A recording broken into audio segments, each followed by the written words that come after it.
اعوذ باللہ من الشیطان الرجیم بسم اللہ الرحمن الرحیم۔ سامعین و ناظرین کرام، السلام علیکم ورحمۃ اللہ وبرکاتہ۔ سیدنا حضرت خلیفۃ المسیح الخامس ایدہ اللہ تعالی بنصرہ العزیز نے مورخہ 13 جنوری 2023 کو خطبہ جمعہ کے آخر میں جماعت احمدیہ مہدی آباد برکینا فاسو کے 9 افراد کی شہادت سے متعلق جماعت احمدیہ عالمگیر کو آگاہ فرمایا۔ یہ کہ مذہبی انتہا پسندوں نے مہدی آباد کی مسجد میں 9 احمدی احباب کو انتہائی ظالمانہ صفحہ کرنا اور داشتناک طریق پر قتل کر دیا۔ اس طرح کہ مسجد میں موجود احمدی احباب میں سے 9 افراد کو الگ کر کے ایک سے کہا کہ اگر وہ احمدیت کو ترک کر دیں تو پھر ان کو چھوڑ دیا جائے گا۔ ان 9 افراد کو باری باری پوچھا جاتا رہا، کسی ایک نے بھی کمزوری نہ دکھائی، اور پھر مسجد کے صحن میں جماعت کے موجود افراد کے سامنے باری باری ایک کر کے ان کو فائر کر کے قتل کر دیا گیا۔ جب پہلے احمدی نے احمدیت کو ترک کرنے سے انکار کر دیا تو اسے گولی مار دی گئی، اور پھر مسجد میں موجود تمام احمدیوں نے اس پہلے جانثار احمدی کو راہ مولا میں جان قربان کرتے دیکھا تو ان میں سے کسی ایک کے بھی پائے ثبات میں کوئی لغزش نہ آئی، حتیٰ کہ 9 احمدی راہ مولا میں قربان ہو گئے۔ انا للہ و انا الیہ راجعون۔ سیدنا حضرت خلیفۃ المسیح الخامس ایدہ اللہ تعالی بنصرہ العزیز نے فرمایا کہ آپ اگلے خطبہ جمعہ یعنی 20 جنوری کو اس عظیم سانحہ سے متعلق تفصیل بیان کر رہے ہوں گے۔ سامعین و ناظرین کرام، برکینا فاسو کے شہدائے احمدیت کی یہ ایک ایسی عظیم و شان قربانی ہے جس کو پورے طور پر الفاظ کا جامع نہیں پہنایا جا سکتا۔ یہ ایک ایسی قربانی ہے جس کے تصور سے ہی دل و جان پر لرزہ طاری ہو جاتا ہے۔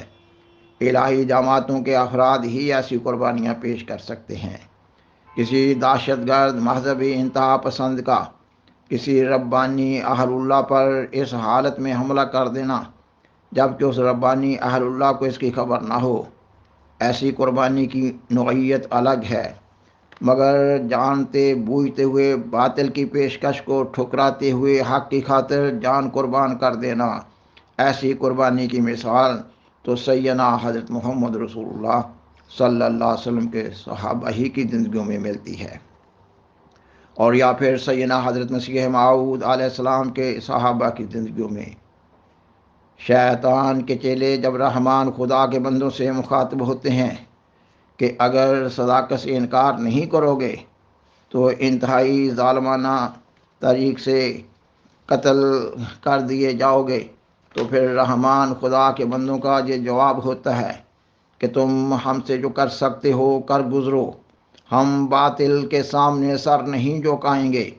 سیدنا حضرت محمد رسول اللہ صلی اللہ علیہ وسلم کے بعض صحابہ کرام رضی اللہ تعالیٰ عنہم کو اس طرح شہید کر دیا گیا کہ ان کی ایک ٹانگ کو ایک اونٹ کی ٹانگ سے باندھ دیا گیا اور دوسری ٹانگ کو دوسرے اونٹ کی ٹانگ سے باندھ دیا گیا، اور پھر دونوں اونٹوں کو مخالف سمت پر چلا کر ان کو چیر دیا گیا، اور بعض صحابیات کے جسم میں اس طرح برچھی ماری گئی کہ جسم کے ایک سرے سے دوسرے سرے تک چیرتی ہوئی چلے گی، اور بعض صحابہ رسول صلی اللہ علیہ وسلم سے ایسے واقعات بھی پیش آئے کہ جب دشمن نے ان کا کسی طرح گھیراؤ کر لیا تو ان کو پیشکش کی گئی کہ سیدنا حضرت محمد رسول اللہ صلی اللہ علیہ وسلم کا دین ترک کر دیں تو ان کو چھوڑ دیا جائے گا، مگر انہوں نے باطل کے آگے سر نہیں جھکایا اور راہ مولا میں قربان ہو گئے۔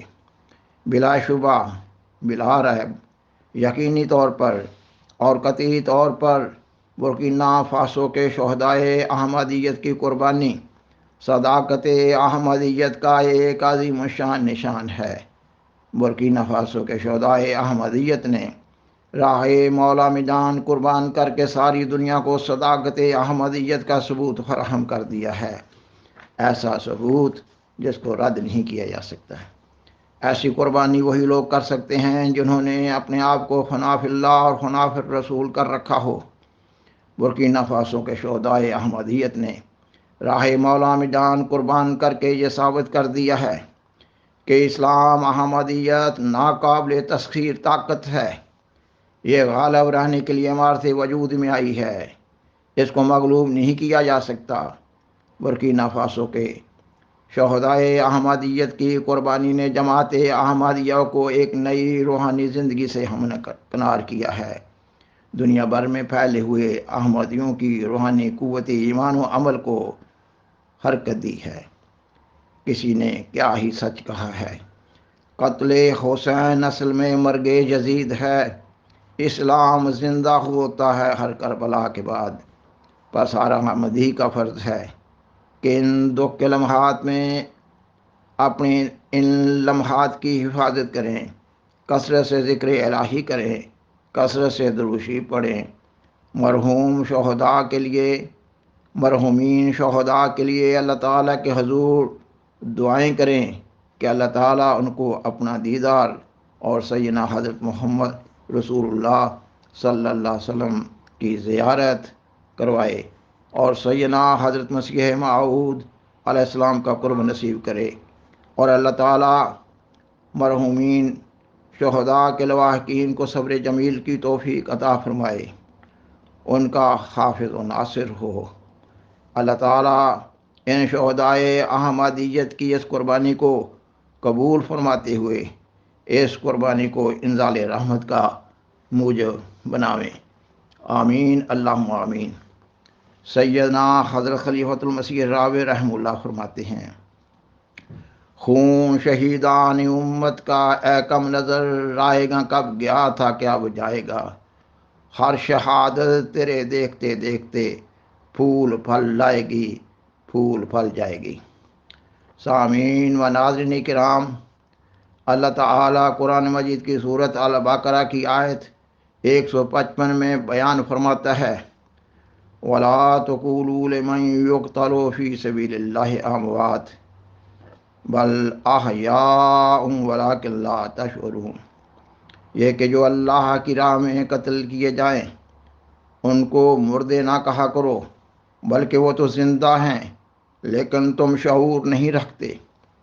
قرآن مجید کے اس آیت میں اللہ تعالیٰ خالق حقیقی، انسان کا حقیقی مالک، جس کے ہاتھ میں ہر انسان کی زندگی ہے، فرماتا ہے کہ اللہ کی راہ میں قتل کیے جانے والوں لوگوں کو مردہ نہ کہو، بل احیاء، بلکہ وہ تو زندہ ہیں۔ خاکسار بیان کرتا ہے کہ عربوں میں یہ مشہور تھا کہ جن مقتولوں کا بدلہ نہ لیا جائے ان کو وہ اموات یعنی مردہ کہا کرتے تھے، اور جن کا بدلہ لے لیا جائے ان کو احیاء یعنی زندہ کہا کرتے تھے۔ اللہ تعالیٰ اپنی راہ میں قربان ہونے والوں کو احیاء یعنی زندہ قرار دے رہا ہے۔ اس کا مطلب یہ بنا کہ شہداء کا بدلہ اللہ تعالیٰ لے کر ہی رہتا ہے۔ دوسرے عام مقتولوں کے معاملات میں اگر دنیا میں معافی تلافی ہو جائے تو شاید اللہ تعالیٰ بھی کسی قاتل کو معاف کر دے، مگر اللہ تعالیٰ کی راہ میں قربان ہونے والوں کا اللہ تعالیٰ خود بدلہ لے گا۔ اس لیے فرمایا کہ شہداء زندہ ہوتے ہیں، اور یہ بھی حدیث کی ایک روایت میں آیا ہے کہ شہید کو تیسرے دن زندہ کر دیا جاتا ہے اور وہ اس کمال کو حاصل کر لیتا ہے جس کو ایک دوسرا مومن ایک لمبے عرصہ میں حاصل کرتا ہے۔ اور حدیث کی کتاب ترمذی میں ایک روایت اس طرح بیان ہوئی ہے کہ ایک دفعہ سیدنا حضرت محمد رسول اللہ صلی اللہ علیہ وسلم نے اپنے ایک صحابی حضرت جابر بن عبداللہ رضی اللہ تعالیٰ عنہ کو دیکھا کہ وہ بہت غم کی حالت میں ہیں۔ آپ صلی اللہ علیہ وسلم نے فرمایا، اے جابر تم کیوں غمگین ہو؟ انہوں نے عرض کیا کہ یا رسول اللہ، آپ صلی اللہ علیہ وسلم کو معلوم ہی ہے کہ میرے والد جنگ احد میں شہید ہو گئے ہیں۔ آپ صلی اللہ علیہ وسلم نے فرمایا کہ میں آپ کو آپ کے والد کے بارے میں خوشخبری دیتا ہوں کہ جب وہ موت کے بعد زندہ کر کے اللہ تعالیٰ کے حضور پیش کیے گئے تو اللہ تعالیٰ نے ان سے براہ راست کلام کیا اور فرمایا اے میرے بندے تو مجھ سے جو کچھ مانگنا چاہتا ہے مانگ، میں تجھے دوں گا۔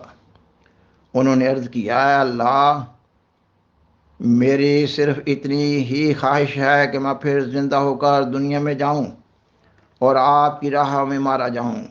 اللہ تعالیٰ نے فرمایا کہ میں اس بات پر قادر تو ہوں، مگر میں یہ قانون بنا چکا ہوں کہ جو ایک دفعہ مر جائے اس کو دنیا میں واپس نہیں بھیجوں گا۔ اس حدیث سے معلوم ہو رہا ہے کہ شہداء میں ایسی روح پیدا ہو چکی ہوتی ہے تب وہ اللہ تعالیٰ کی راہ میں قربان ہونے کی توفیق پاتے ہیں۔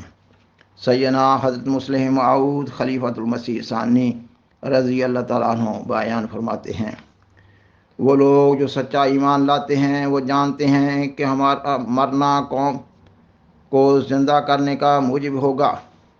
وہ لوگ جو سچا ایمان لاتے ہیں وہ جانتے ہیں کہ ہمارا مرنا قوم کو زندہ کرنے کا موجب ہوگا اور آخرت میں بھی ہمارے لیے بہت بڑے ثواب کا موجب ہوگا۔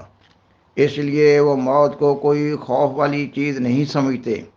وہ خدا تعالیٰ کی راہ میں جان دے کر بھی زندہ ہوتے ہیں اور جاننے نہ دینے والے زندہ رہ کر بھی مردہ ہوتے ہیں۔ آپ اپنے ایک شعر میں فرماتے ہیں، جو سچے مومن بن جاتے ہیں موت بھی ان سے ڈرتی ہے، تم سچے مومن بن جاؤ اور خوف کو پاس نہ آنے دو۔ سامعین و ناظرین کرام، بلا ریب برکینا فاسو کے شہداء نے موت کو شکست دی اور راہ مولا میں جان قربان کر کے ہمیشہ کے لیے زندہ ہو گئے، اور جو ایسے مواقع پر کمزوری دکھا جاتے ہیں وہ اس دنیا میں اور اخروی دنیا میں بھی ذلیل و خوار ہو جاتے ہیں۔ سیدنا حضرت مسیح موعود علیہ السلام کی زندگی کا واقعہ ہے کہ افغانستان کے رہنے والے ایک ولی اللہ، ولی کامل حضرت صاحبزادہ عبداللطیف صاحب رضی اللہ تعالیٰ عنہ قادیان آئے۔ سیدنا حضرت مسیح موعود علیہ السلام کی زیارت سے مشرف ہوئے۔